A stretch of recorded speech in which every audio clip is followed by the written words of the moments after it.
hukumnya jika orang yang sering beribadah tapi dia sering bermaksiat, Bu ya? Terima kasih. Wassalamualaikum warahmatullahi wabarakatuh. Juga sering bermaksiat? Iya, Bu ya. Ada orang sering ibadah tapi juga sering maksiat. Baik. Sekarang yang perlu kita hadirkan cara pandang. Cara pandang kita yang perlu kita benahi. Kalau mandang diri kita, beda kita mandang orang lain. Jadi gini, kalau Anda melihat satu orang ahli ibadah, tapi kok di sisi lain lancar maksiatnya, yang seharusnya Anda hadirkan di dalam hati Anda adalah rasa kasih sayang kepada dia. Dan rasa kasih sayang itu akan menjadikan Anda memohon begini, ya Allah, terimalah amal baiknya saudaraku itu. Dan ampunilah dosa-dosanya. Nah ini cara pandang. Yang khawatir kita tuh cara pandang tuh karena kita sudah marah sama dia. Hah, apaan ibadah gombal? Nah ini kita sebenarnya dari awal sudah ada benci, itu nggak enak jadinya. Jangan biasa mandang orang dengan bahasa benci, nggak boleh. Kerudungan gombal, ngomongnya jelekit. Nah ini sudah marah. Kalau memang ada orang pakai kerudung tapi suka menggunjing, Anda tidak perlu marah-marah dengan dia. Cuman tinggal memohon, ya Allah, berkat kerudungnya, aurat yang telah ditutup, ya Allah, jadikan dia wanita yang tidak menggunjing lagi. Kan begitu. Nah, kadang-kadang kita itu marah, nggak terima kalau ada orang, oh ibadah gombal, haji gombal. Nah, ada haji gombal, masih judi. Loh, kenapa kok Anda marah-marah? Kalau memang Anda punya iman, itu umat Nabi Muhammad, tinggal berdoa, ya Allah, semoga berkat hajinya dia berhenti dari judi, dan semoga ampunilah judinya. Selesai. Itu cara pandang. Kadang kita itu mandang orang dengan pandangan merendahkan. Kalau sudah ada orang berbuat baik lalu berbuat maksiat, seolah-olah tidak ada kebaikannya. Ketahuilah, kalau Anda cari manusia yang baik saja nggak ada maksiat, Anda tidak ketemu. Di surga nanti baru kelihatan. Nggak ada. Semua manusia ada kemaksiatannya, ada kebaikannya. Itu kalau mandang orang. Lah kalau Anda mandang diri sendiri, harus takut kepada Allah. Bagaimana ibadah kok saya maksiat? Oh, hati-hati, bisa saja kemaksiatan kita menjadi bangkrut. Gak sebanding. Ada orang ibadah, ya, tapi gak sebanding dengan maksiatnya. Ibadah ke masjid, Masya Allah, rajin ke masjid. Tatanya di pinggir jalan, ngomong ketemu sama saya, tong gunjing di masjid.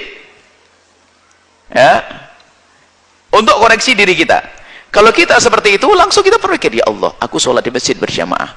Tapi setelah assalamualaikum ngobrol ngomongin orang lain, ya Allah, ampuni dosaku, jangan-jangan habis pahalaku gara-gara menggunjing.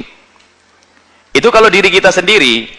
Kalau diri kita sendiri koreksi, tapi kalau orang lain jangan marah, gitu loh. Kalau kita melihat ke kita ada maksiat, ada taat, takut jangan-jangan ketaatanku tidak terima karena kemaksiatanku. Itu ngoreksi diri. Dan paling bagus itu ngoreksi diri kita seperti itu. Bagaimana kita habis pengajian begini, tak tahu mampir di warung yang jual perempuan nggak pakai kerudung, kemudian sambil guyonan, nenek-nenek, apa tidak sadar kita baru ngaji. Nah, diriku. Tapi kalau lihat orang lain beda cara pandang. Ya Allah, itu habis ngaji kok begitu, ya Allah, ampuni dia ya Allah, dan jangan sampai berlanjut kejelekan itu ya Allah, terimalah amal baiknya. Gitu. Cara pandang. Kita sering dikuasai oleh kesombongan kita di saat kita melakukan kebaikan. Apalagi di saat melihat orang baik, di saat punya kesalahan sedikit, seolah-olah kebaikannya sudah tidak ada lagi. Apalagi ini, ada kedengkian biasanya. Ada kedengkian di hati kita. Apa itu haji gombal? Gayanya ustadz. Sama kayak kita. Kitanya tidak sadar sebut kita. Kita loh.